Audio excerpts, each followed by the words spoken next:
नमो नमः।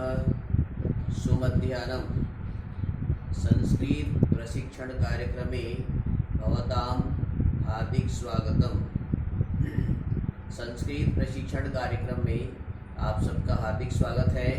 मैं हूँ डॉक्टर दिपेश्वर शास्त्री। आज आप लोगों के समक्ष में वर्णोच्चारणम, वर्णमाला विज्ञान के पश्चात वर्णों की उच्चारण और उसके स्थान प्रयत्नों को लेकर के आया हूँ और आपको जानकारी देने जा रहा हूँ। ये वर्णोच्चारण विज्ञान है। वर्णोच्चारण में सबसे पहले ह्रस्व स्वराः, ये ह्रस्व स्वर होते हैं अ, ई, उ, री, लृ। और दीर्घ स्वराः, ये ह्रस्व स्वर 5 है, दीर्घ स्वर जो है 8 है। आ, ई, उ, री, ए, ऐ, ओ, औ। इस प्रकार से प्लूत का उच्चारण बताएंगे आपको। अ, आ, ई, उ, री, ए, ऐ, ओ, औ। ये संस्कृत में ह्रस्व, दीर्घ और प्लूत 3 संज्ञा होते हैं। इन वर्णों का उच्चारण स्थान महर्षि पाणिनि जी के आधार पर मैं आपको बताने जा रहा हूँ। इधर है स्पर्श व्यंजनानि। स्पर्श व्यंजनानि ये क वर्ग, क, ख, ग, घ, अंग, ये 5 हैं। इनका उच्चारण स्थान कंठ से होता है और इन वर्णों को कंठ्याः कहते हैं। तो एक बार फिर देखेंगे स्पर्श व्यंजन उच्चारण। क वर्ग अर्थात महर्षि पाणिनि जी ने वर्णोच्चारण शिक्षा में कहा अकुह विसर्जनीयाः कंठ्याः। अकुह विसर्जनीयाः कंठ्याः, ये ह्रस्व अ, दीर्घ आ और प्लुत अ, उसके बाद में क वर्ग क, ख, ग, घ, अंग का उच्चारण कंठ से होता है, इसीलिए इसको कंठ्याः कहते हैं। इसी बात ये च वर्ग है। च वर्ग का उच्चारण के लिए सूत्र बताया गया है ईचु यशानाम तालुः। ईचु यशानाम तालुः, ईचु यशा तालव्याः, ऐसा भी कह सकते हैं।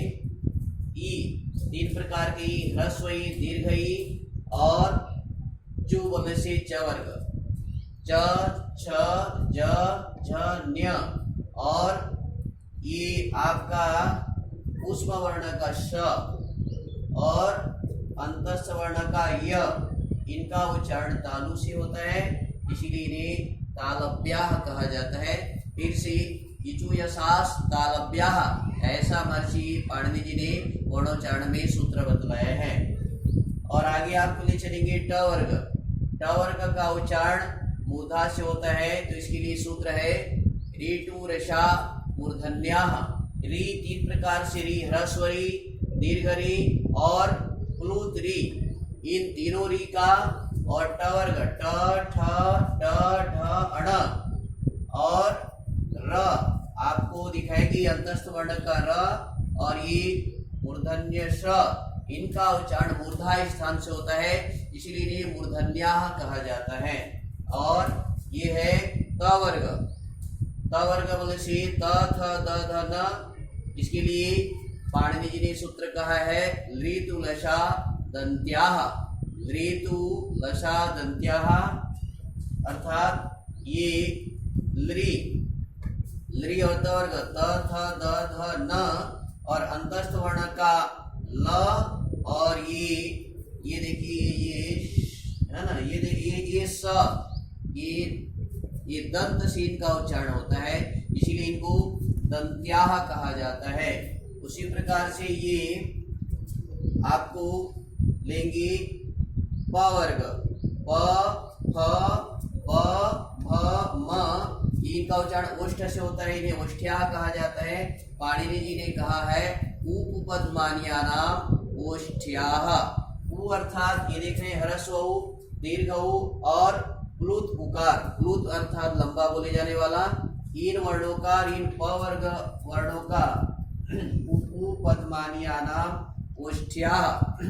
प, फ, ब, भ, म, इनका उच्चारण ओष्ठ से होता है, इसीलिए इनको ओष्ठ्याः कहा जाता है। तो ये इनका उच्चारण बिना मुख और प्रयत्न से नहीं हो सकता है, बिना इसलिए सारे अंगों को स्पर्श करने से इनका होता है। मैंने अंतस्थ को बताया कि य का उच्चारण ईचु यसा य तालु से होता है। व यहाँ पर वह है वकारः दंत्योष्ठः, वकारः दंत्योष्ठः, ये व का दंत और ओष्ठ से होता है।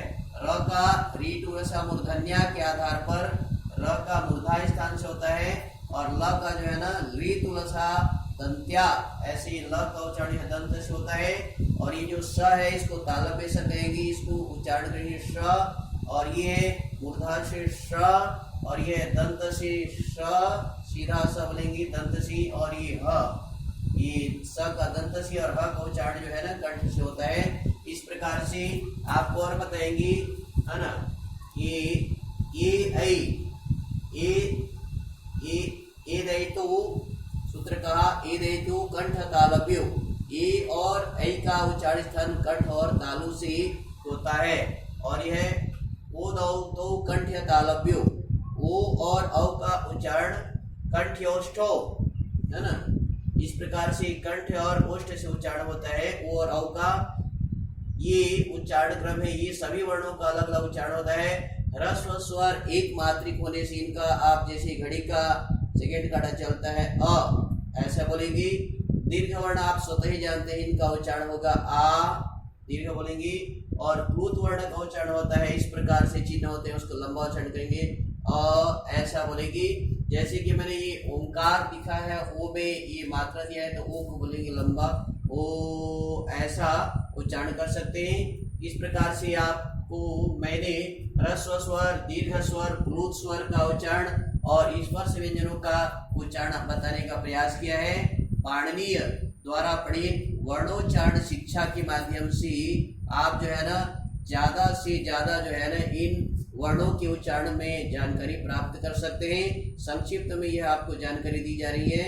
मैं आप सबसे निवेदन करना चाहूंगा, महर्षि पाणिनीय प्रणीत वर्णोच्चारण शिक्षा का अध्ययन अवश्य करें, और इसके आधार पर इन वर्णों का उच्चारण, जैसे ये वर्ण जो है कंठ से बोले जाते हैं, और एक यहाँ पर मैंने आपको बताना भूल गया, अनुस्वार, अनुस्वार, अनुस्वार का उच्चारण ये सारे अनुस्वार हैं, ग य ण न म, ये अपने स्थान से और नासिका से बोले जाते हैं, जिनका उच्चारण स्थान है अनुस्वार का। जैसे अनु में अनुस्वार में ऐसी बिंदी होगी उसको बोलेंगे रामम, रामम, हाँ। और ये विसर्ग का उच्चारण कंठ से होगा, विसर्ग रामः ऐसा कहेंगे। तो आइए इस प्रकार से इसे वर्णमाला विज्ञान में या वर्णोच्चारण में वर्णों का उच्चारण करना सीखें और सिखाएं। यह संस्कृत का और समस्त भाषाओं का प्रथम सोपान है। इनके बारे में जानना जरूरी है। आप अवश्य जानें, सीखें और सिखाएं। इन्हीं शब्दों के साथ मैं पुनः आगामी वीडियो में आपको स्वागत करता हूं। आइए देखिए, सुनिए और सीखिए। धन्यवाद। नमो नमः। पुनर्मिलामः।